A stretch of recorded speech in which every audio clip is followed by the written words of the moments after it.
ആ ക്രൂവിൻ്റെ ഒരു ക്വാളിറ്റി പടത്തിലുണ്ട് എന്ന് പറയുമ്പോൾ നമ്മുടെ ക്യാമറയും ആക്ഷനും എല്ലാം നൈസായിരുന്നു. പക്ക പടം. ഫസ്റ്റ് ഡയറക്ഷനായിട്ട് തോന്നിയ സിനിമ പുള്ളിയുടെ ഫസ്റ്റ് ഡയറക്ഷനായിട്ട് അങ്ങനെ തോന്നിയില്ല. പക്ക നമ്മൾ ഫസ്റ്റ് ഹാഫ് കാണുമ്പോഴേ ഫസ്റ്റ് ഹാഫ് പക്കയാണ് എന്ന് പറഞ്ഞാൽ തുടക്കം തന്നെ നല്ലപോലെ അതിലോട്ട് കയറി വരുന്ന സാധനം. ചാക്കോച്ചൻ പക്കയായിട്ട് അഭിനയിച്ചിട്ടുണ്ട്. ടിസ്റ്റ് അങ്ങനെ ആയിട്ടല്ല, നമ്മൾ ടിസ്റ്റ് അങ്ങനെ ഇല്ല, പക്ഷെ പടം നമ്മൾ ഇരുത്തുന്ന സ്ക്രിപ്റ്റ് ഭയങ്കരമാണ്, നല്ല ത്രില്ലിംഗ് ആണ് സംഭവം. ടിസ്റ്റും അങ്ങനെ വൻ ടിസ്റ്റും കാര്യങ്ങളൊന്നും അല്ല സംഭവം. നമ്മളൊരു പ്രതീക്ഷിക്കാത്തൊരു സാധനം കിട്ടിയോ? അല്ല, അങ്ങനെയല്ല, ഒരു ആക്ഷൻ ത്രില്ലറാണ് അവസാനം. സെക്കൻഡ് ഹാഫ് ഒക്കെ ആണെങ്കിൽ ഒരു ആക്ഷനാണ് ഭയങ്കരമായിട്ട്, പക്ഷേ ആക്ഷനൊക്കെ പക്കയായിട്ട് എടുത്തിട്ടുണ്ട്. ഒരു എൻഗേജ് ചെയ്ത് ഇരുത്തുന്ന സംഭവം. ചാക്കോച്ചൻ്റെ കരിയർ ബെസ്റ്റ് എന്ന് പറയാൻ പറ്റും. ആ ഒരു രീതിയിലൊക്കെ വരും. പുള്ളിയുടെ പെർഫോമൻസ് കിട്ടില്ലാണ്. പിന്നെ ക്യാമറ മറ്റേ നമ്മുടെ കണ്ണൂർ സ്കൂളിലെ ക്യാമറ, അതിൻ്റെ ഒരു ക്വാളിറ്റി ഉണ്ടായിരുന്നു. പക്ക ഒരു എന്താ പറയണ്ടേ, മാർട്ടിൻ പ്രക്കാട്ടിൻ്റെ ഒരു ഡയറക്ടോറിയൽ പോലെ നമുക്ക് ഫീൽ ചെയ്യും. നായാട്ടിനേക്കാളും ഭയങ്കര റോയാണ് സിനിമ. സ്ക്രിപ്റ്റ് വൈസ് ഒക്കെ ഗംഭീരം. തീർച്ചയായിട്ടും നന്നായിട്ട്. ഇല്ല, അത് ഒരിക്കലും പറയും. ഒരു എക്സ്പീരിയൻസ്ഡ് ഒരാൾ ചെയ്ത പോലെ ഉണ്ട്. ആ സബ്ജക്റ്റിനെ വളരെ കോർ ചെയ്താണ് ചെയ്തേക്കുന്നത്. ചാക്കോച്ചൻ്റെ കരിയർ ബെസ്റ്റ് എന്ന് വേണമെങ്കിൽ പറയാം. എനിക്ക് കൊടുമൽ രാജുവിന് ശേഷം ഒരു നല്ലൊരു റോളായിട്ട് ഫീൽ ചെയ്തു. ഗംഭീരമായിരുന്നു. ഫാമിലി ഓറിയൻറ്റഡ് സബ്ജക്റ്റാണ്. തീർച്ചയായിട്ടും എല്ലാവരും കാണേണ്ട സിനിമ. Thank you. അടിപൊളിയായിരുന്നു. ചാക്കോച്ചൻ്റെ കരിയർ ബെസ്റ്റ് ആണോ? ചാക്കോച്ചൻ്റെ ഒരു വ്യത്യസ്ത റോളാണ്. എന്നിട്ട് എനിക്ക് തോന്നുന്നു നായാട്ടിന് ശേഷം പിന്നെ പോലീസ് ഓഫീസർ ഇപ്പോഴായിട്ടാണ് ചെയ്യുന്നത്. പിന്നെ പുതിയ ഡയറക്ടറായിരുന്നു ജിത്തു അഷ്റഫ്. പുള്ളി പക്കയായിട്ട് എൻ്റെ ഒരു സാറിൻ്റെ ഒരു ചേട്ടനാണ്. പുള്ളിയുടെ 20 വർഷത്തെ ഒരു ഡ്രീം പ്രോജക്റ്റായിരുന്നു ഈ ഒരു പടം.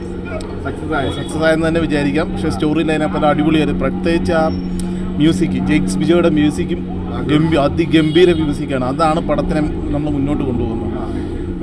പിന്നെ കുഞ്ചാക്കോ യൂഷ്വൽ പെർഫോമൻസ് എന്ന് പറയാൻ പറ്റത്തില്ല, അതിഗംഭീരമായ പെർഫോമൻസ് തന്നെയായിരുന്നു കുഞ്ചാക്കോ മോൻ്റെ. പിന്നെ സ്ക്രിപ്റ്റ് ഷാഹി കബീറിൻ്റെ പുള്ളിയുടെ നമുക്കെല്ലാം പരിചയം. ആദ്യത്തെ ജോസഫ് ഉണ്ടായിരുന്നു, പിന്നെ നായാട്ട്, പിന്നെ പുള്ളിയുടെ ലവിഴ പൂഞ്ചിറ. ഇതിനുശേഷം ഒരു ഗംഭീര സ്ക്രിപ്റ്റ് തന്നെയായിരുന്നു.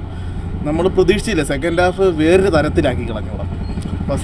ഫസ്റ്റ് ഹാഫ് വരെ നമുക്ക് ഒരു ആ ഒരു സ്റ്റോറി തന്നെ ആയിരുന്നു നമ്മൾ മുന്നോട്ട് പോയിക്കോളൂ. പക്ഷേ സെക്കൻഡ് ഹാഫ് സ്റ്റോറിയുടെ ആ ഒരു ചേഞ്ച് അങ്ങോട്ട് മാറി. പിന്നീട് ആ ഒരു സ്ട്രോങ് ആയിട്ടുള്ളൊരു സ്റ്റോറി തന്നെയായിരുന്നു. അത് ഗംഭീരമായിട്ട് ട്വിസ്റ്റ് ചെയ്യണം. നമ്മൾ പ്രതീക്ഷിച്ചില്ല. ഇതുവരെ പ്രതീക്ഷിക്കാത്തല്ല.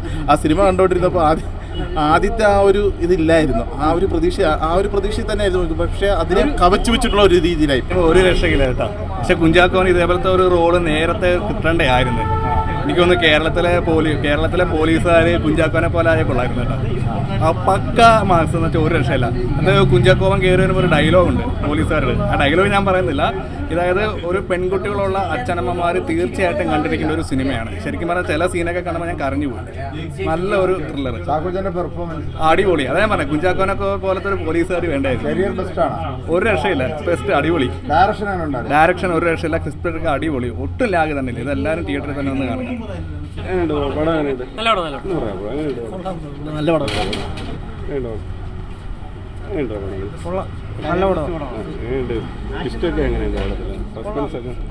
ടിസ്റ്റൊന്നുമായിട്ട് കുറവാണ്, എന്നാലും കൊള്ളാം. നല്ല അടിപൊളി പിടിച്ചിരുന്നു. ഇഷ്ടപ്പെട്ടോ? നല്ല പടമാണ്. കുഞ്ചാക്കോ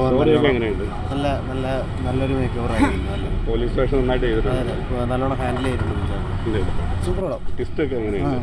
സസ്പെൻസ് ഉണ്ടോ അവസാനം?